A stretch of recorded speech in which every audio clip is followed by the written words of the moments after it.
مع أول خيط ديال الضو كان سكات هو اللي كيهضر. خرج ياسين هو وباه محمد على ظهور الخيل، والهواء البارد كيدوز فوق وجوههم، كيعطيهم الإحساس أنه البداية ديال هاد النهار ماشي بحال باقي البدايات. كان الجبل بعيد عليهم، ولكن كانت عندهم العزيمة والإرادة قوية بزاف باش يوصلوا للحقيقة. في الليل جلس ياسين هو وباه محمد قدام الضو ديال العافية. قال محمد: ياسين، واش كتظن اننا غادي نلقاوه؟ قال له ياسين: انا ما كنقلبش على احمد بوحدو، انا كنقلب على السلام في القلب ديال ماما. قال محمد: انا ما نادمش وصافي، ولكن كنحس براسي ضعيف وماشي راجل، سمح لي. قال له ياسين: انت كتعترف وهذا الشيء كافي، ودابا حنايا في الطريق ديالنا باش نصلحوا كل شيء. في النهار الثالث وصلوا لمدينة تغرى. كانت مدينة زوينة. تغرى مدينة هادئة مورا الجبال، صباحها نقي وناسها بسطاء، وفيها الأسواق بزاف، وكل زاوية فيها كتخبع قصة. دخلوا للسوق وسولوا على التاجر حمد. قال لهم واحد الراجل كبير، حمد كنعرفوه، كان كيبيع السجادات والعطورة، ولكن دابا ما كيبانش بزاف. قال له ياسين: فين غادي نقدر نلقاه؟ قال الراجل: غادي تلقاه في اطراف المدينة، كاينه واحد الدار كبيره حدا واحد البير خاوي كيجلس فيها، ولكن راه ما كيبغيش الزيارات.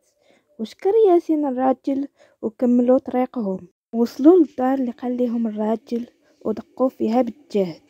خرج عندهم واحد الراجل كبير في السن وعنده اثر جرح في وجهه. قال له ياسين: واش انت حمد؟ قال له حمد. وشكون كيسول؟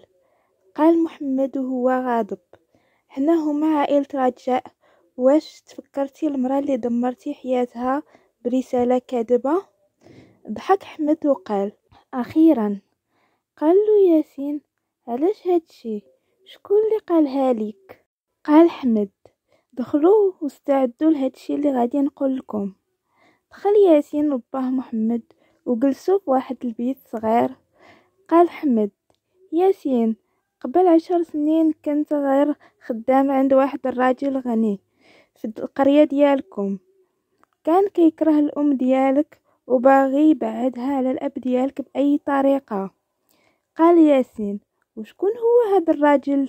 قال حمد: اسمه يونس بن راشد، راجل من الوجهاء ديال القبيلة، كان باغي الزواج من مرأة قريبة من الأم ديالك، وكان كيخاف ترفضه بسبب المكانة ديالها في عينين الناس. قال محمد باستغراب: يونس؟ ما كنتش متوقعه يدير هادشي كامل. قال حمد: هو اللي عطاني الفلوس وقال لي نكتب ليك الرسالة ونعطيها لك. قال ياسين: وفين هو دابا؟ قال حمد: مازال كيعيش تما، ولكن ولا ضعيف على قبل، الا بغيتي تواجهو راه الوقت مناسب دابا. قال ياسين: غادي نمشي عندو نكشفو على حقيقته قدام الناس. قال محمد: وغادي نوقف معاك ولدي، هاد المرة ما غاديش نسمح للظلم باش يستمر. وهما راجعين من مدينة تغرى كان كيحس ياسين بأنه المرحلة الماجية هي الأخرى، وأنه وقت النصر قريب. رجع ياسين هو والأب ديالو محمد والتاجر حمد القرية ديالهم اللي كانوا عايشين فيها من هادي 10 سنين. بعد الرحلة ديالهم في الصحراء، من بعد أنه عرفوا شكون السبب في تشتيت العائلة، كان الاسم ديال داك الراجل هو يونس بن راشد، وهو راجل معروف في القبيلة وعنده مكانة كبيرة بين الناس، ولكن مور هاد الصورة كان قلبه عامر بالحسد والخداع. قال محمد لولده: منين نوصلوا القرية خصنا نكونوا على بال، راه يونس مازال قوي بين الناس.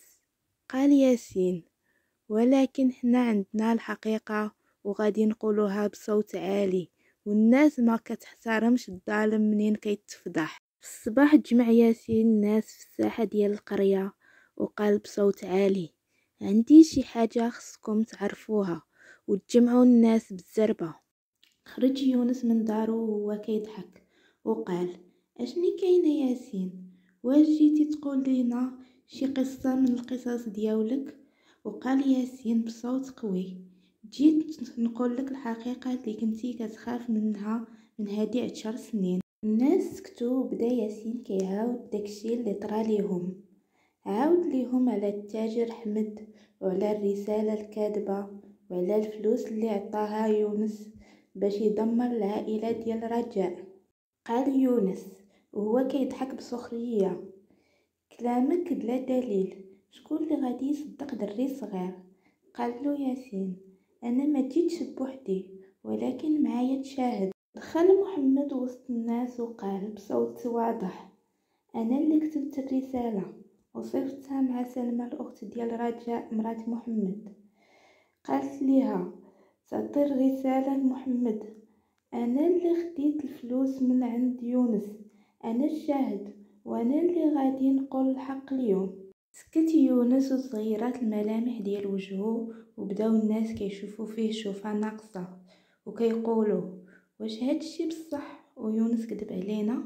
قال محمد: جريت على مراتي وانا ظالمها، نحيت تيقت هاد الراجل، واليوم جيت باش نصلح الخطأ ديالي ونقف جنب الحق. قال يونس وهو غاضب: هداك التاجر خاصو ياخد غير الفلوس. ولكن الناس بداو كيغوتوا عليه وقالوا ليه: حنا سمعنا الشهادة ديال احمد، اعترف انه رجاء كانت مظلومة. ما بقاتش ليونس بلاصة وسط الناس، مشى بحالو وهو غضبان حتى شي واحد ما بقى كيشوف فيه. ولكن رجاء خرجات من بعد ما سمعات كلشي داكشي اللي تقال، وقفات قدام ياسين ومحمد وقالت: اخيرا رجع الحق. قال محمد قدام كل شي: كنطلب من مراتي انها تسمح ليا، ظلمتها قدامكم، واليوم كنطلب منكم تشهدوا انني رديت لها الكرامة ديالها. قالت رجاء: سمحت لك محمد، نحيت ولدي رجع لي الحياة. ضحك ياسين وقال لهم: ما كيضيعش الحق اللي كنقلبوا على الحقيقة ديالو، وما كتظلمش مراه في القلب ديالها في داك الليلة ضوات القرية كلها بالنور.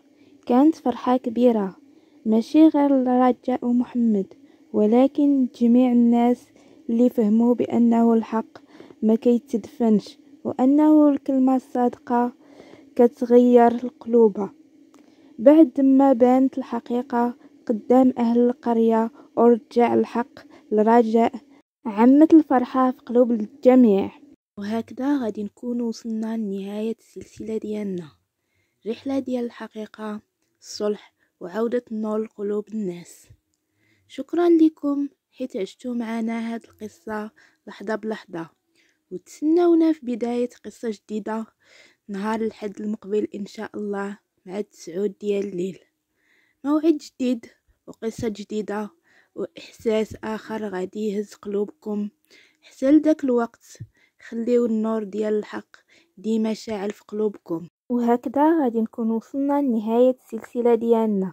خليو لينا تعليق وشاركوني رأيكم في القصة، وما تنساوش تشاركوا في القناة وتفعلوا زر الجرس باش يوصلكم كل جديد. هدفنا هو نوصلوا ل100 كاف أقرب وقت ممكن بالدعم ديالكم. يلا دابا نقول لكم بسلام عليكم وفي رعاية الله وحفظه.